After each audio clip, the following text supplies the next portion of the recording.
Good afternoon, Mopar Nation. Luke from Steve White Motors. I'm standing in the back of the shop, and we've got a 16 Hellcat that we're about to do a bunch of work to.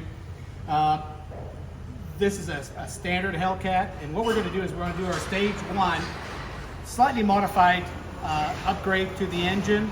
And then what we're going to do is to beef it up, we're going to put Demon axles and the super stock Demon differential in this vehicle to give it a little more strength. So basically our stage one or stage two kits, the difference is the size of the pulley. If you want to zoom in a little bit. Our stage one, we normally use a 2.85 decoupler. A decoupler is a clutch system, so it's not a direct bolt pulley like you will find on Magnuson superchargers or Katie Bells or Whipple.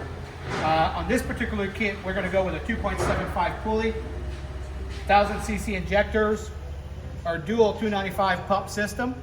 This car will make about 800 horsepower at the wheels when we're done.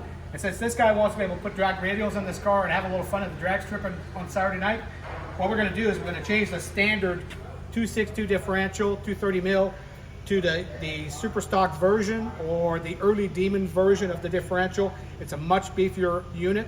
And then what we're going to do is we're going to use the Demon 170 axles. Again, looking for significantly more strength, and this guy's going to have some fun at the drag strip with it. All of this is stuff that we do on a regular basis. Again, 16 Hellcat will make about 800 horsepower at the wheels, and then we're beefing up the suspension to make sure it lasts at the drag strip. See ya.